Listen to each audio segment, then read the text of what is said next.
Première partie, le monde au lendemain de la Deuxième Guerre mondiale 1945-1990.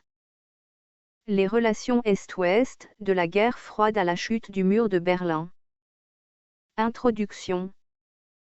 Au sortir de la deuxième G.M., la grande alliance entre vainqueurs n'a duré que 2 années. La rupture de celle-ci aboutit à la naissance de 2 camps antagonistes dirigés par les USA et l'Union des républiques socialistes soviétiques. Les deux engagent une politique de confrontation pour se partager le monde sur des bases idéologiques. Cette opposition de principe fait naître des tensions. Finalement, cette logique d'affrontement caractérisant la guerre froide prend fin avec la chute du mur de Berlin. La guerre froide, 1947 à 1953. Définition. L'expression guerre froide a été popularisée par le journaliste américain Walter Lippmann pour désigner un conflit latent mais parfois ouvert entre les deux blocs. C'est une compétition que le sociologue français Raymond Aron, 1905 à 1983, qualifie de paix impossible, guerre improbable. Les aspects de la guerre froide. La rupture de la Grande Alliance. L'année 1947 consacre la rupture définitive entre les deux grands et marque le début de la guerre froide. La progression des communistes en Europe centrale et orientale conduit Winston Churchill à dénoncer dans le discours de Fulton, Missouri, USA, en mars 1946. Le rideau de fer qui s'était abattu en Europe. Dans les Balkans, Estonie, Lettonie, Lituanie, en Iran et en Turquie, l'Union des républiques socialistes soviétiques avance ses pions. Truman enlève à l'Union des républiques socialistes soviétiques le bénéfice de la loi du prêt-bail, Land-Lease en anglais, et décide d'accorder une aide accrue à l'Europe occidentale.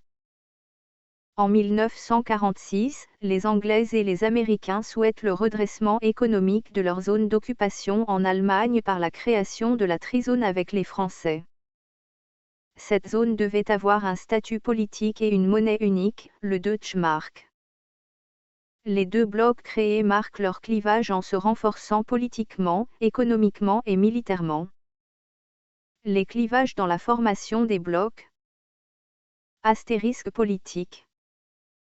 Dans ce camp occidental où le bloc de l'Ouest dirigé par les Américains et le président Harry Truman, 1884 à 1972, 33e président des USA, 1945 à 1953. Annonce le 12 mars 1947 à un discours qui exprime sa doctrine. Tout gouvernement qui manifeste sa volonté de se défendre contre le communisme a droit à l'aide politique, économique et militaire des USA. C'est la politique d'endiguement ou de containment ou doctrine Truman. Cette politique dont l'objectif est de lutter contre l'expansion communiste de l'Union des républiques socialistes soviétiques dans le monde a guidé toute l'action des USA jusqu'à la fin de la confrontation Est-Ouest au début des années 1990. De façon immédiate, le containment se traduit par le soutien américain au gouvernement de la Grèce et de la Turquie menacés par le communisme. À l'intérieur des USA, le sénateur du Wisconsin Joseph McCarthy, 1908 à 1957, est l'initiateur, à partir de février 1950, d'une violente campagne anticommuniste. Le macartisme, ou la peur rouge. Dans le bloc de l'Est, l'Union des républiques socialistes soviétiques et les pays d'Europe centrale et orientale fondent le 22 septembre 1947 le Cominform, c'est un organe de liaison et d'information des partis communistes. Ainsi, en réplique à la doctrine Truman. La doctrine Janov proposée par Andriy Alexandrovitch Janov, 1896 à 1948, dénonce le camp occidental dirigé par les USA comme antidémocratique et impérialiste et considère le camp oriental dirigé par l'Union des républiques socialistes soviétiques comme pacifique, démocratique et anti-impérialiste. Toutes ces théories traduisent nettement la violence des idéologies de la guerre froide qui est avant tout une guerre de propagande. Source, Philippe Recassewigs, juin 2000. Le Monde diplomatique. Astérisque économiquement. Dans le cadre de l'endiguement économique, les USA sur proposition du général George Catlett Marshall, 1880 à 1959, le 5 juin 1947, décident d'attribuer une aide financière et matérielle à tous les pays d'Europe qui en feraient la demande. 16 pays européens vont bénéficier de 13 milliards de dollars US entre la période 1948 à 1952. Deux objectifs justifient cette aide financière qui va s'appeler European Recovery Programme, ERP. Premier objectif, accélérer la reconstruction européenne. Deuxième objectif, endiguer l'expansion communiste. La mise en exécution du plan Marshall a été le point de départ de la construction européenne avec la création de l'Organisation européenne de la coopération économique, OECE, en 1948. Dans le camp oriental, la mobilisation autour du refus du plan Marshall pousse l'Union des républiques socialistes soviétiques et ses alliés à créer le Conseil d'assistance économique mutuelle, CEM, appelé aussi Comecon, Council for Mutual Economic Assistance, pour promouvoir le développement mutuel de ses membres à partir de 1949. Astérisque militairement. Dans ce camp occidental, les USA encerclent le communisme par une série d'alliances. Exemple, le pacte de Rio en 1947, USA, Amérique latine, l'OTAN traité de l'Atlantique Nord, en 1949, USA, Canada, GB, Norvège, Pays-Bas, Belgique, Luxembourg, Danemark, France, Islande, Portugal. En 1952 Grèce, Turquie font leur entrée en 1955 la RFA et en 1962 fut admise, l'ANZUS en 1951, USA, Australie, Nouvelle-Zélande, l'OTAS, Organisation du traité de l'Asie du Sud-Est, en 1954. USA, GB, Philippines, Pakistan, Thaïlande, Nouvelle-Zélande, Australie, le pacte de San Francisco en 1951, USA, Japon, et enfin le pacte de Bagdad en 1955, Grande-Bretagne, Turquie, Iran, Irak. Pakistan, qui deviendra le CENTO, Organisation du traité central. Dans ce camp communiste, la réponse à l'OTAN est la mise en place, le 14 mai 1955, du pacte de Varsovie, Union des républiques socialistes soviétiques, Pologne, Tchécoslovaquie, Hongrie, Roumanie, Bulgarie, qui réunit toutes les forces militaires des pays de l'Est sauf la Yougoslavie de Tito de son vrai nom Josip Broz, 1892 à 1980, pour jouer le rôle de gendarme idéologique. En Su, le bloc soviétique avait beaucoup d'alliés. En Amérique latine, Cuba et Nicaragua. En Asie du Sud-Est, Afghanistan et Inde. En Afrique, Libye, Algérie, Éthiopie, Tanzanie, Bénin, Angola, Mozambique et Madagascar. En Extrême-Orient, Corée du Nord, Mongolie, Vietnam du Nord. Au Moyen-Orient, Syrie, Irak, Yémen du Sud. Ces oppositions sur les plans politiques, économiques et militaires marquent la bipolarisation du monde, un monde bipolaire ou une bipolarité. L'affrontement des blocs, toujours 1947 à 1953, les crises. Les crises en Europe. La question allemande, la première crise aboutit au blocus de Berlin entre juin 1948 et mai 1949, NB, la deuxième crise de Berlin date de 1961.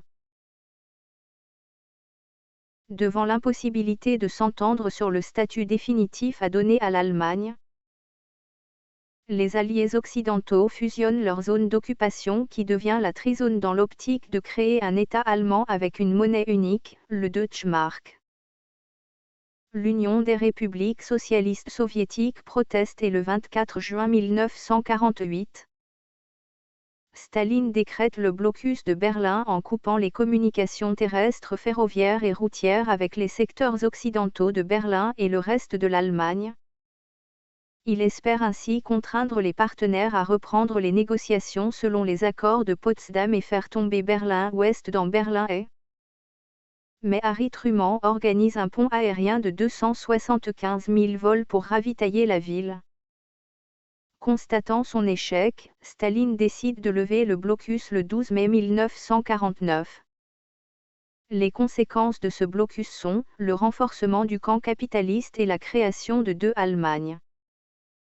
La RFA, République fédérale d'Allemagne créée le 23 mai 1949 avec Bonn comme capitale et Konrad Adenauer comme premier chancelier, 1876 à 1967.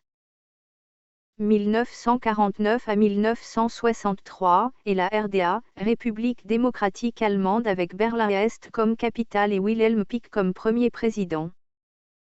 Le coup de Prague en Tchécoslovaquie.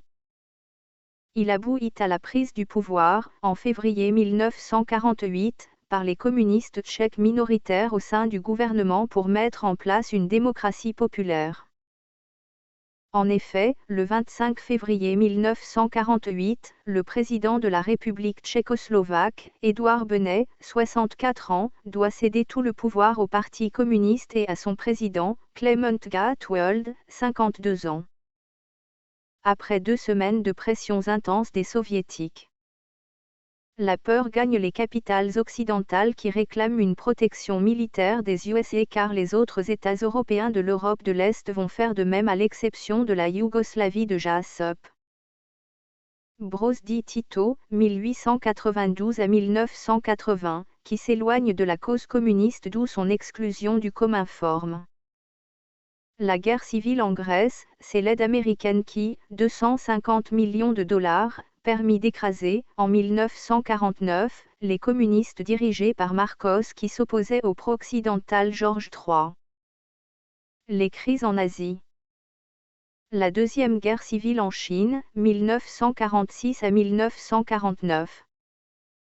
Elle se termine par la victoire des troupes communistes de Mao Zedong, ou Mao Tse-tung, 1893 à 1976, soutenue par l'Union des républiques socialistes soviétiques sur les nationalistes de Chiang Kai-shek, ou Jiang Jiechi.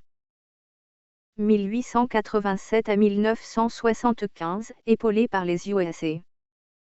Le 10 octobre 1949, la République populaire de Chine est proclamée et les nationalistes battus se réfugient à Taïwan qui devient la République de Chine. Conséquence, il y a deux Chines, la Chine continentale, RPC, et la Chine insulaire, Taïwan. La guerre d'Indochine, elle fut d'abord une guerre coloniale qui commença en 1946 et opposant la France et le Vietnam. À partir de 1949, elle s'intègre dans la guerre froide. Appuyée par la Chine et l'Union des républiques socialistes soviétiques, les indépendantistes du Viet Minh peuvent engager des forces armées modernes contre la France.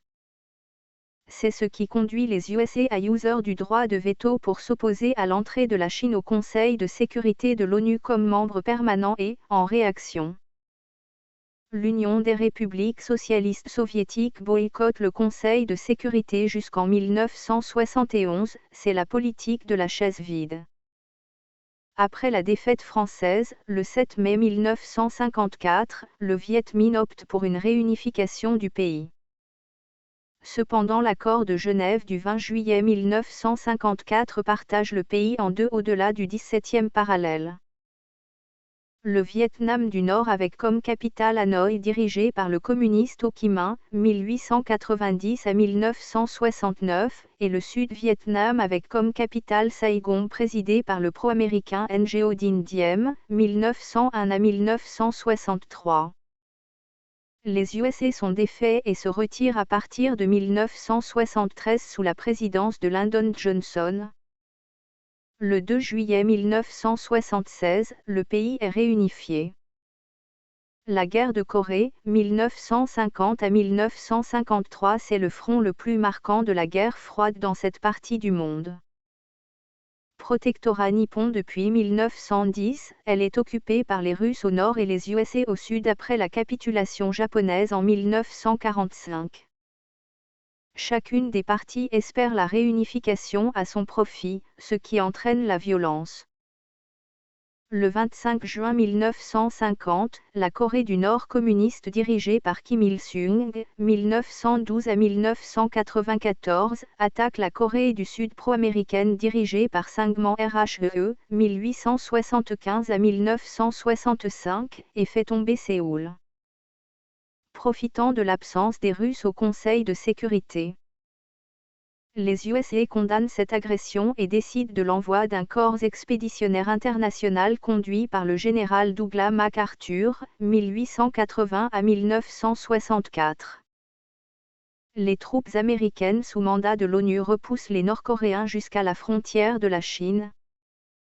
Mao, se sentant menacé, lance une contre-offensive à partir du 16 octobre 1950 au-delà de la ligne de partage du 38e parallèle où le front se stabilise. Des pourparlers entamés en juillet 1951 aboutissent le 28 juillet 1953 à l'armistice de Panmunjom qui mit fin à cette guerre meurtrière ayant causé 2,6 millions de morts. La coexistence pacifique ou la détente, 1953 à 1974. Définition, c'est la politique engagée par Nikita Khrouchtchev, ou Nikita Sergueïevitch Khrouchtchev, 1894 à 1971, après la mort de Staline en 1953. Prônant la tolérance mutuelle entre les deux blocs afin d'éviter une guerre nucléaire. La coexistence pacifique est une période de dégel marquée par une baisse de la tension idéologique, une accalmie et une décrispation des relations internationales. Plusieurs facteurs ont favorisé la coexistence pacifique. Les facteurs favorisant le dégel, la détente ou la coexistence pacifique. Les facteurs militaires ou l'équilibre de la terreur. L'Union des républiques socialistes soviétiques refait doublement son retard en obtenant la bombe en 1949, 1945 pour les US, voire Hiroshima et Nagasaki, et la bombe H en 1953, 1951 pour les USA. C'est donc la parité militaire entre les deux grands, l'équilibre de la terreur. Une véritable guerre des étoiles Star Wars venait aussi de démarrer avec le lancement du satellite artificiel russe Sputnik le 4 octobre 1957 suivi d'une réplique américaine le 31 janvier 1958, mettant en orbite Explorer 1. Du côté russe, Yuri Gagarin à l'Uni en 1961 et les USA envoient Neil Armstrong sur la Lune et, créée en 1958 la NASA, National Aeronautics Space and Administration. On n'utilise plus les armes pour faire la guerre mais pour dissuader l'ennemi. C'est la cause principale de la course aux armements. La coexistence pacifique est émaillée par des crises majeures dont la plus grave est celle de Cuba en 1962, le monde se précipitant ainsi dans un conflit nucléaire. Les facteurs politiques. Le nouveau chef du Kremlin Nikita Khrouchtchev qui a succédé à Staline et le nouveau chef de la Maison Blanche Dwight David Eisenhower, 1890 à 1969. 34e président des USA, 1953 à 1961, souhaite un apaisement dans les relations jusque-là tendues. Eisenhower remplace le containment par le rollback, c'est la politique de refoulement du communisme et non plus de contenir sa progression. C'est une doctrine mise au point en 1952 par le président Dwight Eisenhower et son secrétaire d'État aux Affaires étrangères, John Foster Dulles. La fin de la guerre de Corée avec l'armistice de Panmunjom et celle d'Indochine avec les accords de Genève du 20 juillet 1954. Les bonnes intentions politiques des deux grands, aux USA, Eisenhower met fin à la campagne du macartisme et en Union des républiques socialistes soviétiques, Khrouchtchev décide de rompre avec la politique de Staline. C'est la déstalinisation. Il se déclare favorable à la coexistence pacifique, reconnaît la RFA, dissout le Cominform en 1955 et se réconcilie avec Tito en 1955. L'émergence du tiers-monde en 1955 à la conférence de Bandung, 18 à 24 novembre 1955, la bipolarisation est remise en cause. Les facteurs limitant la détente. La fissuration dans les deux blocs, du côté soviétique, on note une rupture entre Moscou et Pékin, en 1960, Pékin accusant Moscou l'abandon du stalinisme et le rapprochement avec les USA. Accords commerciaux entre les deux grands, visite de Khrouchtchev à Washington, Londres et Paris. Les soviétiques reprochent aux Chinois son modèle économique grand bond en avant, GBA, qu'ils pensent être différent de celui de l'Union des républiques socialistes soviétiques. Dans le bloc de l'Est, les fissures étaient plus nombreuses avec la rupture sino-soviétique en 1960. Les initiatives réformatrices en Pologne avec Władysław Gomulka, 1905 à 1982, qui souhaite avant tout une voie polonaise vers le socialisme, et en Hongrie, en 1956, avec Imre Nagy, prononcé Nag. 1896 à 1908, qui s'engage dans la voie de la démocratie et du multipartisme, le printemps de Prague en Tchécoslovaquie en 1968, 20 ans après le coup de Prague, marque une rupture avec l'Union des républiques socialistes soviétiques. En effet, en Tchécoslovaquie, en 1968, les Pragois font face aux chars blindés soviétiques envoyés par Léonid Brejnev en vue de sauver le socialisme dans ce pays d'Europe centrale. Dans le bloc occidental, l'on note une rupture entre De Gaulle et les USA. Il refuse le leadership américain et la France se retire de l'OTAN en 1966. En plus, Bandung fragilise et fissure les deux blocs. La deuxième crise de Berlin, en août 1961, le mur de Berlin, le mur de la honte est dressé coupant Berlin en deux. Cela fait suite à la migration des Berlinois et vers Berlin-Ouest, ce dernier considéré comme une vitrine du capitalisme. Frustrés, les autorités communistes édifient ce mur en vue de mettre fin à cet exode massif. La crise de Cuba ou la crise des fusées de Cuba. Longtemps dirigée par Fulgencio Batista, la Havane tombe entre les mains des communistes en 1959 grâce à Fidel Castro, né en 1927, dirige Cuba depuis 1959. Le dictateur déchu, le général Batista, part en exil avec 40 millions de dollars. Che Guevara, qui admire le système stalinien, organise une répression impitoyable et instaure des camps de travail correctifs où démantèle les latifondia, le 17 mai 1959. Cette réforme agraire va à l'encontre des intérêts des multinationales des États-Unis. Et en juillet 1960, Fidel Castro ordonne la saisie de tous les biens américains. Des commandos cubains, au nombre de 1600, aidés par la CIA, Central Intelligence Agency, tentent de renverser Castro. L'échec du débarquement de la baie des Cochons, en 1961, pousse les castristes à demander la protection des Russes. Les Soviétiques installent secrètement des missiles défensifs. Kennedy riposte par le blocus de l'île et menace l'Union des républiques socialistes soviétiques de représailles atomiques, obligeant Khrouchtchev à reculer le 28 octobre 1962. Dans l'optique d'amoindrir la tension, une ligne directe, le téléphone rouge entre John Fitzgerald Kennedy, successeur de Eisenhower, et Khrouchtchev est installée, en fin 1962. Pour permettre la communication entre la Maison-Blanche et le Kremlin. Face à cette situation d'échec, Kennedy, 35e président né le 29 mai 1917-22 novembre 1963, est assassiné à Dallas. Khrouchtchev est destitué par la Douma, le Parlement russe. La tragédie hongroise à Budapest, en 1956, les Hongrois souhaitent la démission du communiste Rákosi. Il décide d'installer le multipartisme et de se retirer du pacte de Varsovie. L'Union des républiques socialistes soviétiques intervient tragiquement en tuant 25 000 Hongrois.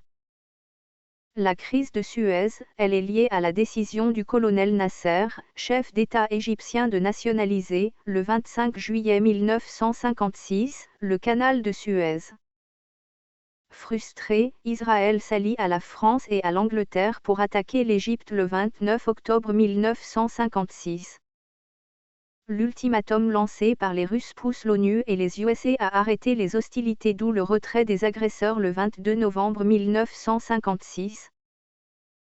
Cependant le conflit israélo-arabe persiste, 1956, la crise de Suez, 1967, la guerre des 6 jours, 1973, la guerre de Kippour. À travers les conflits périphériques, les deux grands s'opposent indirectement en Indochine, en Corée, en Algérie, en Iran, en Angola, au Vietnam, au Guatemala, au Nicaragua, au Chili, au Cambodge, au Mozambique. Voir encadré en fin de la leçon. En somme, pendant la guerre froide, 1947 à 1953, la logique de confrontation prend le dessus dans les relations américano-soviétiques. Pendant la coexistence pacifique, 1953 à 1974, la logique des négociations semble prendre le dessus sur la logique de confrontation. Vers la fin de la guerre froide, le rapprochement entre les deux blocs. L'après-Cuba favorise le rapprochement entre les USA et l'Union des républiques socialistes soviétiques. Ce nouveau climat de dialogue a permis la signature d'accords importants et décisions visant l'apaisement général dans les relations. Parmi les mesures on peut citer le téléphone rouge installé fin 1962, début 1963 entre Moscou et Washington.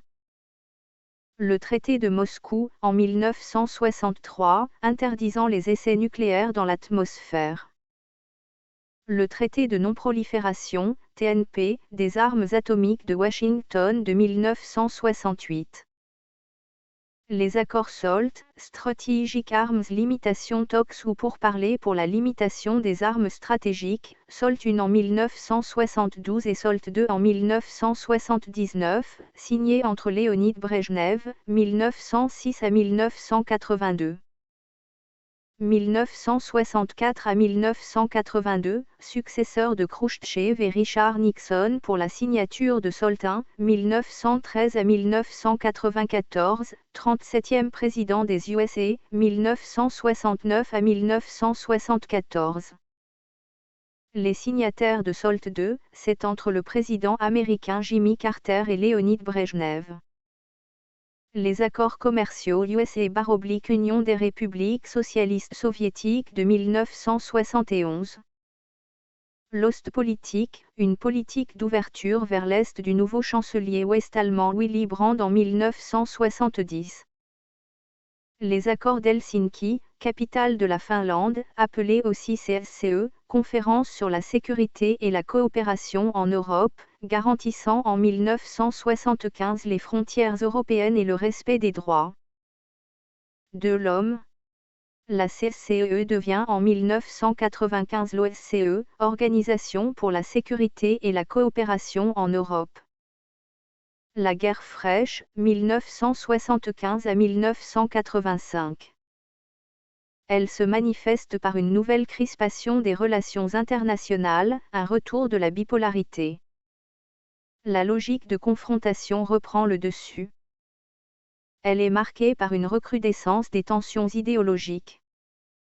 Profitant des difficultés en Amérique, dévaluation du dollar en 1971, choc pétrolier de 1973 à cause de la guerre de Kippour.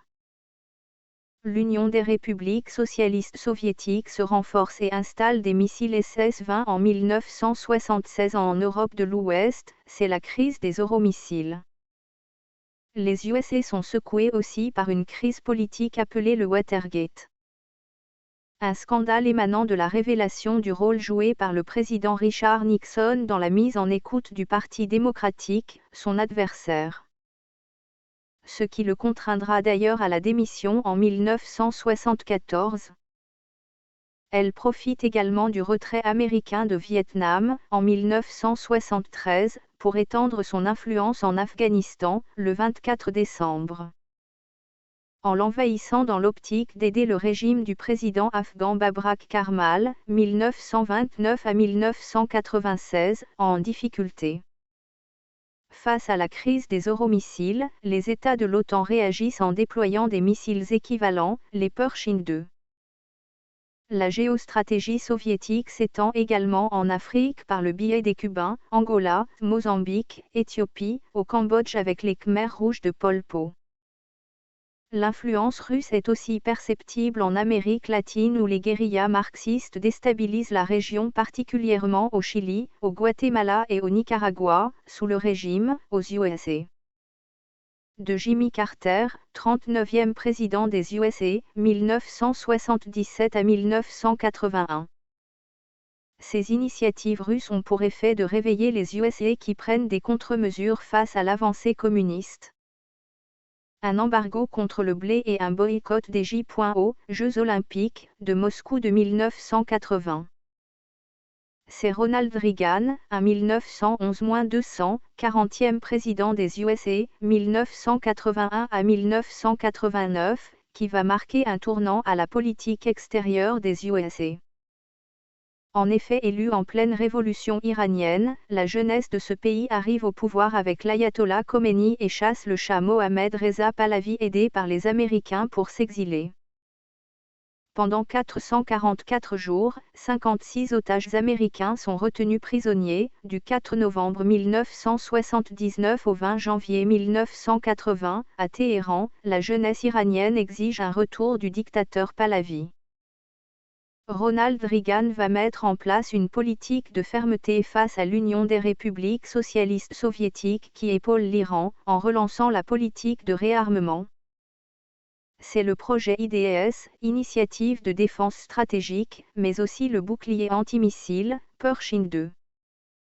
Il intervient aussi à l'île de Grenade, capitale Saint-Georges, pour contrer un coup d'État pro-cubain et soutient les guérillas anti-camionistas au Nicaragua, soutien apporté au Contra Faso. Sandiniste, en Angola, soutien apporté à l'UNITA contre le MPLA. Il fait d'autres incursions, en Pologne, dans le bloc soviétique en appuyant le syndicat d'opposition le Solidarność qui signifie solidarité. Un syndicat autonome des ouvriers des chantiers navals de Gdansk, dirigé par Lech Walesa. La fin de la guerre froide, 1985 à 1991. La tension s'estompe avec l'arrivée du nouveau secrétaire à la tête du PCUS, Parti communiste de l'Union soviétique, Gorbatchev, ou Mikhaïl Sergueïevitch Gorbatchev, et du pouvoir en mars 1985. Après l'échec de la déstalinisation lancée par Khrouchtchev, 1894 à 1971, en 1956, l'immobilisme et la stagnation économique qui caractérisent l'ère brejnevienne, 1906 à 1982. 1964 à 1982, et de ses successeurs, Andropov décédé en 1984, Tchernenko décédé en 1985.